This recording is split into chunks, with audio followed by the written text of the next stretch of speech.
आज हम लोग 2019 में जो यूपी पुलिस का पेपर था उसको हम लोग देखेंगे कि 2019 में यूपी पुलिस का पेपर कैसा आया था और विश्लेषण करते चलेंगे। सामान्य ज्ञान का पेपर आया था। सामान्य ज्ञान का पेपर कब हुआ था? 27/1/2019 को हुआ था। 27 जनवरी को हुआ था। इस साल जो है पुलिस का पेपर 17 फरवरी और 18 फरवरी को हो रहा है। आप लोगों को पता ही है। तो देखिए, प्रश्न को स्टार्ट करने से पहले थोड़ा सा एक चीज़, बहुत ज़रूरी चीज़ आपको बताते हैं। मैं चेहरा नहीं दिखा रहा हूँ, बहुत ज़रूरी है इसलिए नहीं दिखा रहा हूँ, लास्ट में दिखाऊंगा। देखिए, ये अगर आपने 38 क्वेश्चन किया है, कितने क्वेश्चन? 38 क्वेश्चन, और किसी व्यक्ति ने 36 क्वेश्चन सही किए, 36 क्वेश्चन सही किए तो 36 दूनी 72 नंबर उसको मिला। और अगर उसने 2 क्वेश्चन गलत कर दिए तो 2 क्वेश्चन का उसको आधा नंबर माइनस मार्किंग हुआ। तो 2 गुणे आधा का मतलब 1 नंबर, तो 72 प्लस हुआ और 1 माइनस हुआ। तो 72 में से 1 घट गया तो कितना नंबर हो गया? 71 नंबर हो गया। जिसने 2 गलत किया उसका 71 नंबर और 36 सही किया। अब ध्यान दीजिएगा, जिसने केवल 36 सही किया और 2 उत्तर को दिया ही नहीं, जिसने 36 सही किया और 2 गलत दिया, उसका टोटल नंबर कितना हो गया? 71 नंबर।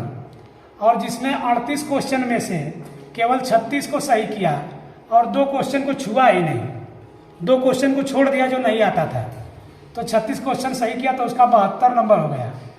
अब ध्यान दीजिएगा, जिसने 36 क्वेश्चन किया उसका 72 नंबर, और जो कहेगा कि मैं तो 38 करके आया हूँ, तो उसका 2 अगर गलत हो गया है तो उसका 71 नंबर।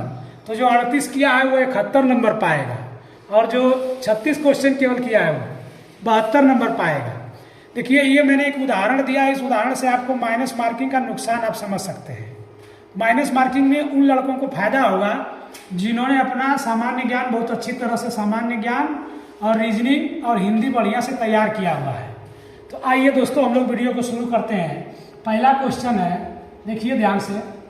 2015 सन 2015 में स्वामी भद्राचार्य को, सन 2015 में स्वामी भद्राचार्य को ... से सम्मानित किया गया था। किस पुरस्कार से सम्मानित किया गया था स्वामी राम भद्राचार्य को? ऑप्शन ए है भारत रत्न, ऑप्शन बी है पद्मश्री, ऑप्शन सी है पद्म भूषण, ऑप्शन डी है पद्म विभूषण।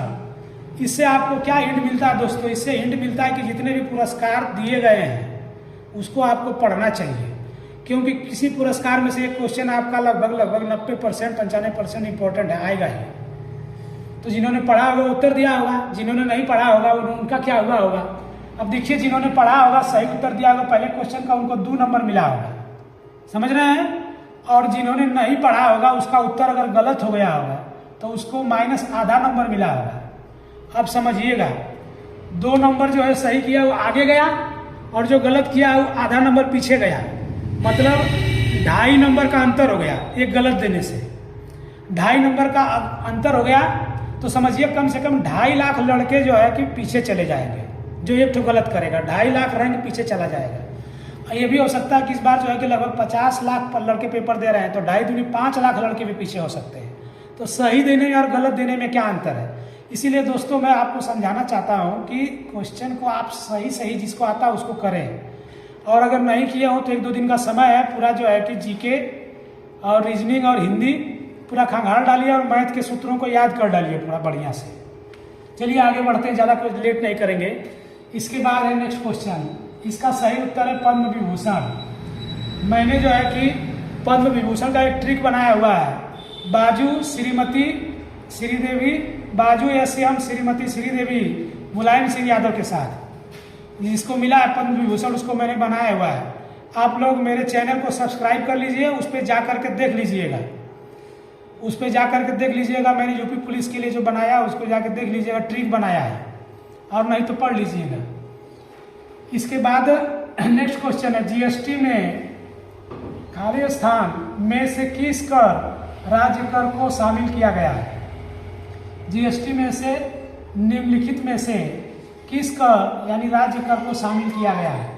ऑप्शन ए चुंगी, ऑप्शन बी संपत्ति कर, ऑप्शन सी आय कर, ऑप्शन डी स्टाम्प शुल्क। तो देखिए जो केंद्र सरकार जो आपको बजट पेश करती है उस बजट को बढ़िया से ध्यानपूर्वक पढ़ लेना, उससे संबंधित बहुत से क्वेश्चन परीक्षा में पूछे जाते हैं, तो आपको पढ़ना है वो करंट के हिसाब से। तो इसमें सही उत्तर आपका चुंगी है। 3 नंबर विश्व स्वास्थ्य दिवस कब मनाया जाता है? इसका ऑप्शन मैंने नहीं लिखा, सही उत्तर है 7 अप्रैल। देखिए इसको बताने का मतलब क्या है कि ये दिवस जनवरी से लेकर के दिसंबर तक 12 महीना में कुछ दिवस हैं, और वो दिवस इतने इंपॉर्टेंट होते हैं कि हर परीक्षा में पूछे जाते हैं। आप लोग ऑनलाइन इधर उधर की पढ़ाई कर रहे हो, दिवस अगर नहीं याद करेंगे तो 1 नंबर आपका गलत जाएगा, 1 नंबर गलत जाएगा तो 5 लाख पीछे आपका रैंक होगा। पहला क्वेश्चन गलत होगा या दूसरा क्वेश्चन गलत होगा। तो इसी तरह से आपको दिवस याद रखना है ना, दिवस याद रखना लगभग सभी परीक्षाओं में पूछे जाते हैं। दूसरे क्वेश्चन, नियान लैंप का आविष्कार किसके द्वारा किया गया था? नियान लैंप, जो नियान वाले लैंप होते हैं वो किसका, तो इसमें भी देखिए कहना चाहूँगा कि आप जो कि जीके की कोई किताब देखेंगे तो आविष्कारक और आविष्कार का नाम दिया हुआ है। 10, 20, 50, 100, 150 पेन का आविष्कार किसने किया, टीवी का आविष्कार किसने किया, रेडियो का आविष्कार किसने किया, मोबाइल का आविष्कार किसने किया, ये सब चीज़ें पूछी जाती है। क्वेश्चन पहले की परीक्षाओं में लगभग 99% क्वेश्चन पूछे जाते थे, इस बार भी पूछने की संभावना है, तो आप याद कर लीजिए। इसमें नियान लैंप का आविष्कार जॉर्जेस क्लाउड ने 1910 में किया था। आगे चलते हैं हम लोग, विश्लेषण करते रहिए, आपको बहुत अच्छा लगेगा। अगर आप मेरे चैनल से जुड़े हुए हैं तो आपको बहुत अच्छी अच्छी बातें बताना जा रहा हूँ, क्योंकि ये आखिरी समय का जो ब्रह्मास्त्र है वो बता रहा हूँ आप लोगों को, उसको ध्यान से रखिएगा और उसको अमल में लाइएगा। नेक्स्ट क्वेश्चन है 5वां नंबर, खाली स्थान एक ऐसी छवि है जो प्रायः फोरम और सामाजिक नेटवर्क में ऑनलाइन व्यक्ति का प्रतिनिधित्व करती है। देखिए सामाजिक नेटवर्क का मतलब होता है सोशल मीडिया। सोशल मीडिया का मतलब फेसबुक, व्हाट्सएप, इंस्टाग्राम और यूट्यूब, ये सब सोशल मीडिया के रूप में जाने जाते हैं। तो सोशल मीडिया में क्या मतलब ऑनलाइन व्यक्ति होता है तो उसका क्या प्रतिनिधित्व करता है, बायो या सेल्फी या अवतार या मुखौटा? तो इसका सही उत्तर है अवतार। जब कोई व्यक्ति ऑनलाइन होता है तो उसका प्रतिनिधित्व अवतार या एवेटर करता है अंग्रेजी में। नेक्स्ट क्वेश्चन है 6 नंबर, अंडमान और निकोबार द्वीप समूह पर स्थित इंदिरा पॉइंट निम्नलिखित में से किस देशों के निकटतम है? देखिए इंदिरा पॉइंट सबसे दक्षिणी पॉइंट है भारत के नक्शा का। भारत का नक्शा आपने अध्ययन किया होगा, सबसे दक्षिणी बिंदु इंदिरा पॉइंट है। और उत्तरी बिंदु कौन सा है? उत्तरी बिंदु जो है इंदिरा काल है। पूर्वी बिंदु क्या है और पश्चिमी बिंदु क्या है, आप ये ज्ञात कर लीजिएगा। तो किस देशों के निकटतम है? तो इसका सही उत्तर इंडोनेशिया है। इसका सही उत्तर इंडोनेशिया है। फिर इसके बाद हम लोग चलते हैं, ब्यूनस आयर्स किस देश की राजधानी है? ब्यूनस आयर्स किस देश की राजधानी है? देखिए पिछले साल का पेपर अगर आप देखेंगे उत्तर प्रदेश पुलिस का, तो हर क्वेश्चन में किस देश की राजधानी है, किस देश की मुद्रा है, राजधानी और मुद्रा से संबंधित एक क्वेश्चन पूछा ही गया है। एक क्वेश्चन आपका 195 देश हैं, 195 देशों का व्रत डालेंगे तो 1 नंबर आपका पक्का हो जाएगा। 1 नंबर अगर आपका कंफर्म होगा तो आप जो है कि कम से कम 2 लाख लड़कों से आगे निकलेंगे, ये समझ के रखिएगा। तो ब्यूनस आयर्स किसकी राजधानी है? मैंने राजधानी वाला वीडियो अपने चैनल पे बनाया हुआ है ट्रिक के साथ याद करने के लिए। उसमें सभी 195 देशों का तो नहीं है, लेकिन कम से कम 20-25 देशों का है, उसको जाके देख लीजिएगा अगर नहीं देखा आपने तो। आगे देखिए, डार राष्ट्रीय उद्यान में एक सींग वाले गैंडा पाए जाते हैं। मतलब किस राष्ट्रीय उद्यान में एक सींग वाले गैंडा पाए जाते हैं? तो देखिए इससे आपको क्या है कि जितने भी आपको राष्ट्रीय उद्यान और क्या होता है, राष्ट्रीय उद्यान आपको पढ़ना है, क्योंकि जानवरों से संबंधित सरकार जानवर संरक्षण के प्रति जागरूक रहना चाहती है। तो हर साल क्वेश्चन में पूछा जाता है राष्ट्रीय उद्यान है ना, किस देश में, किस प्रदेश में स्थित है, किसमें क्या क्या पाला जाता है? तो इसका सही उत्तर है काजीरंगा। इसका सही उत्तर है काजीरंगा। इसके बाद है, इम्फाल किस भारतीय राज्य की राजधानी है? इम्फाल किस भारतीय राज्य की राजधानी है? तो इम्फाल राजधानी मणिपुर की है। राज्य राजधानी, राज्यपाल और मुख्यमंत्री, राज्य राजधानी, राज्यपाल और मुख्यमंत्री से संबंधित मैंने वीडियो भी अपलोड किया हुआ है उत्तर प्रदेश पुलिस वालों के लिए। आप मेरे चैनल को सब्सक्राइब कर लीजिएगा, संजय सर JVS, और उस पर देखेंगे, जा करके सर्च करके देख लेंगे मेरे चैनल को, या फिर @संजय कुमार राजभर 3360 मेरे चैनल का जो आइकन है संजय कुमार राजभर 3360, उस पर जाकर सर्च कीजिएगा तो सारे वीडियो नजर आएंगे जो मैंने डाले हुए हैं। उसको जा करके देख लीजिएगा, ट्रिक से मैंने बताया हुआ है, तो याद हो जाएगा आपको। भारत में निम्न में से कौन सा शहर कर्क रेखा से सबसे दूर है? भारत में से निम्न में से कौन सा शहर कर्क रेखा से सबसे दूर है? तो देखिए सही उत्तर इसका है भुवनेश्वर। कर्क रेखा किन राज्यों से गुजरती है? इसके लिए आप लोग एक ट्रिक जानते हैं, जेबीएस वाले जो लड़के हैं वो जानते हैं, आप लोग भी जान लीजिए। ये मित्र पर गमछा झार। ये देखिए भारत का नक्शा है और ये कर्क रेखा ऐसे गुजरती है। यहाँ श्रीलंका है, ये बीच में इधर ये श्रीलंका है, ये भारत का नक्शा है। तो मित्र पर गमछा झार का मतलब क्या होता है जान लीजिए। मी का मतलब है मिजोरम, त्र का मतलब त्रिपुरा, प का मतलब पश्चिम बंगाल, र का मतलब राजस्थान, ग का मतलब गुजरात, म का मतलब महाराष्ट्र और छा का मतलब छत्तीसगढ़ और झार का मतलब झारखंड। तो 8 राज्यों से गुजरती है। कितने राज्यों से? 8 राज्यों से।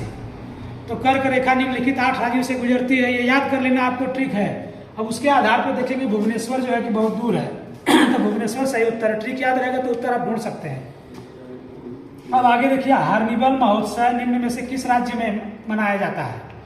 तो महोत्सव और संस्कृति मतलब नृत्य और कला वाले में जो पीछे जीके की किताब में जो पीछे 2-4 पेज क्वेश्चन दिया होता है उसको कोई नहीं पढ़ते हैं और उसमें से एक क्वेश्चन हर साल पूछे जाते हैं। तो आपको इससे मालूम हो गया होगा कि हमको लास्ट में भी पढ़ना है राज्य का नृत्य और संस्कृति। इससे आप जो है यूपी पुलिस जरूर वर्दी पा लेंगे। और मैंने एक वीडियो बनाया है कि वर्दी पक्की करें, तुक्का कैसे लगाएं। जिनको कुछ नहीं आता तुक्का कैसे लगाएं उसको भी जा करके आप लोग देख लीजिएगा। तो हार्निवल महोत्सव नागालैंड में मनाया जाता है। इसी तरह से महाराष्ट्र का पोला त्योहार में किस जानवर की पूजा की जाती है? महाराष्ट्र के पोला त्योहार में किस जानवर की पूजा की जाती है? इसका उत्तर है वृषभ। वृषभ का मतलब क्या होता है दोस्तों? कमेंट करके बताइएगा। वृषभ माने भेड़ होता है कि बैल होता है? कमेंट करके बताइएगा। अगर वीडियो अच्छा लगे तो लाइक कर दीजिएगा। चलिए आगे बढ़ते हैं हम लोग, धीरे धीरे आगे हम लोग बढ़ते हैं। यहाँ देखिए नेक्स्ट क्वेश्चन 14 नंबर है। 14 नंबर आपके है भारत का संविधान भारत के महान न्यायवादी को अटॉर्नी जनरल कहते हैं। अटॉर्नी जनरल की नियुक्ति का अधिकार को देता है। किसको देता है?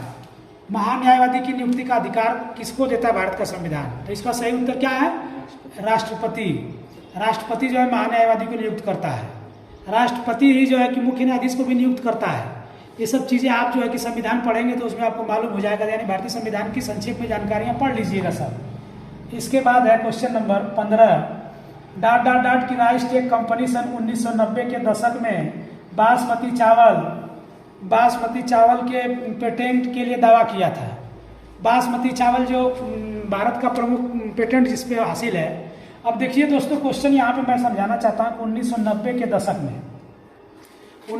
के दशक में किसने पेटेंट पे बासमती चावल पे विवाद पैदा किया था? किस देश ने? अब यहाँ देखिए क्वेश्चन आप कब दे रहे हैं, पेपर कब दे रहा है? 2019 में दे रहे हैं। और क्वेश्चन कब का पूछा गया है? 1990 के दशक में, मतलब 1990 के लगभग 2000 मान लीजिए। 19 साल पहले का क्वेश्चन आपका सामान्य ज्ञान में पूछा गया है। तो इस क्वेश्चन को जो लोग नहीं जानते हैं वो नहीं दे पाएंगे, लेकिन विवाद रहा था भारत और अमेरिका के बीच पेटेंट के लिए मामला था। तो इसका सही उत्तर यूएसए है। तो टीवी में जो या फिर न्यूज़ में जो विवादित मुद्दे होते हैं उसमें विशेष ध्यान दीजिएगा। मोदी जी कहाँ कहाँ गए, उन्होंने कौन कौन सी योजनाएं का शिलान्यास किया, किन किन देशों में भारत की सेना गई, उन सब चीज़ों को ध्यान से एक बार स्टडी कर लीजिएगा। इससे आपको सामान्य ज्ञान में अच्छा स्कोर करने में सहायता मिलेगी।